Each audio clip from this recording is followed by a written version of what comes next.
What a start, everyone. What a start. We're going to roll straight on. Our number two speaker is very conveniently the number two in the party as well. Please welcome the Deputy Leader of the ACT Party, the wonderful Brooke van Velden.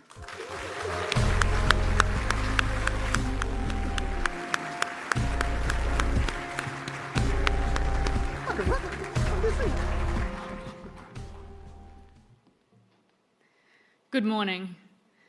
I'm Brooke van Velden, ACT's Deputy Leader. I see many people here today that I recognise, and I thank you for your support. But there are many people here who I don't know, people who are at their first ACT event.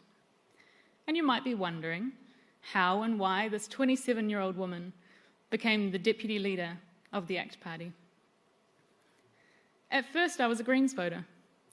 But while studying economics and trade at university, I became disillusioned with this idea that protectionism, increasing taxes, and throwing money at problems are the answers to the major issues facing us today, such as climate change and poverty. We can't tax our way into prosperity.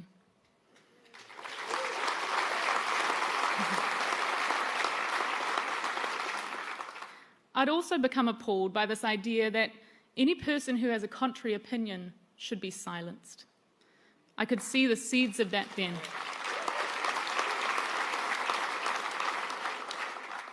And it's become particularly nasty recently. I started looking for alternative parties to support, and I found ACT. They got it.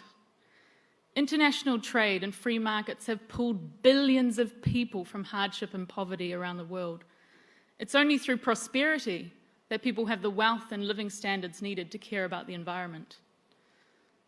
While you chose to come to a political event today, I attended my first ACT event only by happy coincidence.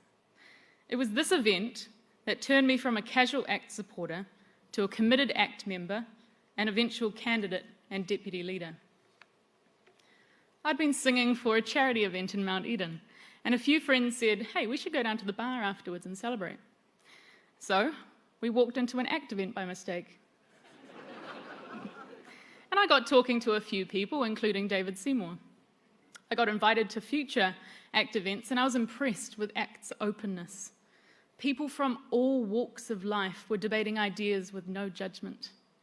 They were people who understood that good public policy matters and believed that through small government and individual freedom, we can make New Zealand a better country for everyone.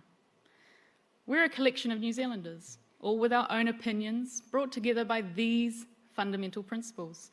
We're not afraid to question, challenge the status quo, and put forward new ideas. We believe the free exchange of ideas is a fundamental principle of our free society. We believe in equal rights under the law, keeping a check on the government's spending and the government's overreach into the lives of individuals. We believe in the power of the individual and our right to autonomy. We're critical thinkers and straight talkers. We're a group I'm very proud to be part of. I went on to work in the private sector, helping small businesses navigate government bureaucracy, before joining David Seymour in Parliament to pass the End of Life Choice Act.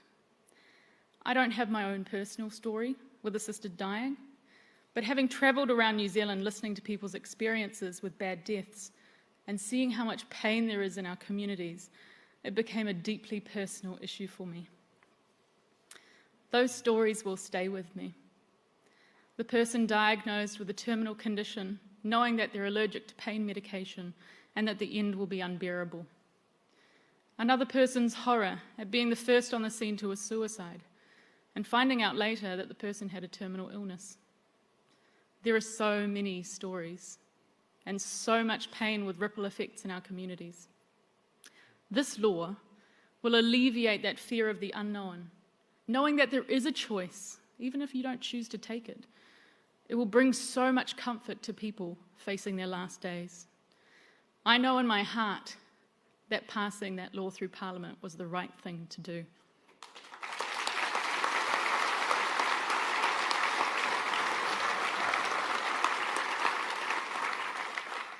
That change was made with one MP, David Seymour. He turned down a ministerial position so he could take a principled stand on that issue. Imagine what change ACT could make with more MPs who think the same way, who have compassion, respect for New Zealanders, and can take principled stands. I saw how real change happens in Parliament. I want to be part of more positive change in New Zealand, and I want to be your voice in Parliament. We've been let down by this government. The government brags about spending billions of dollars on an economic recovery, but it doesn't have a good track record of getting good value for our money. The Provincial Growth Fund, just one example, was a complete waste of money. $3 billion down the drain. $140 billion in borrowing for the economic recovery of COVID-19 is not cheap change.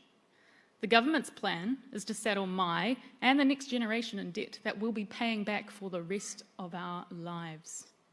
We need certainty and clarity and a sensible plan. We need a plan that will stimulate the economy, create and keep jobs, and give my generation certainty that this recovery won't mean we either face being unemployed, as it's often the young who are let go first, or taxed within an inch of our lives, if we're one of the lucky ones to keep our jobs. ACT has a sensible, clear, 5-point plan for growth.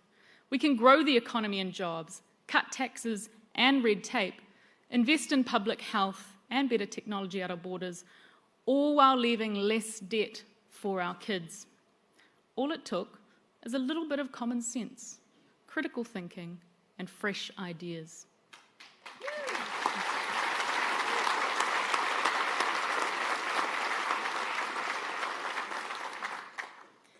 My generation are at a crossroad.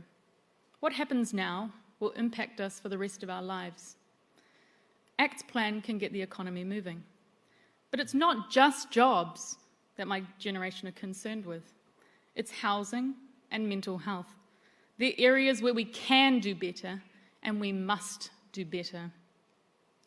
Home ownership is out of reach for too many people in New Zealand. This government promised to fix the housing crisis for us and build 100,000 homes. They've completely failed. They've only built 101. House prices have increased at rapid rates over these last 3 years. I tried buying a home in Wellington. In 1 year, prices in the area rose by $100,000. A whole generation have been locked out of home ownership. We're constantly chasing a ladder that's being pulled up higher. We need to stop treating the symptoms and get to the bottom of the disease.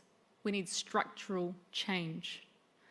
ACT has a plan to build more homes and achieve housing affordability for my and the next generation.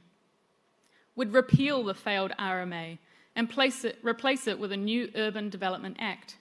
It would allow owners more rights to build on their land, and when land prices rise too high, automatically free up land for development. We'd replace council inspections, which anyone who's built a house will know delays projects, with compulsory building insurance. It's an innovative and efficient system, and it's also common sense. Good mental health is as important as good physical health. Around 1 in 5 New Zealanders will face a mental health challenge in any given year. Our youth suicide rate is our darkest statistic. The government promised to inject billions more into mental health, but increasing funding doesn't guarantee improvements for people's care. It doesn't address the issues of choice, accountability, or getting better value for the mental health dollar, or the individuals and communities being served. We can do better. ACT has a plan to transform mental health and addiction services in New Zealand. We can put people at the heart of mental health care and empower those seeking help to have a service tailored to what they need to manage their own mental health or addiction. We'd call it Mental Health and Addiction New Zealand. It would be a world-class commissioning agency that assesses individual need and sources the best provider for a person's therapy and care. Patients could choose providers who offer treatment in specific cultural contexts, languages, or regions.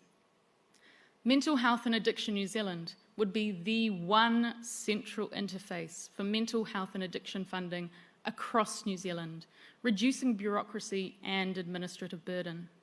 It would use its expertise and patterns of data to drive better performance from the sector, evaluating where the money is going, to whom, and what services work based on evidence and data.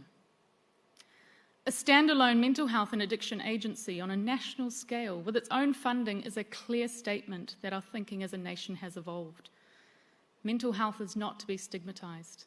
It is to be put on an equal standing with general health care. ACT is committed to challenging the status quo and thinking for the future. This election is crucial for my generation. With so much at stake, we need critical thinkers who can question and debate ideas.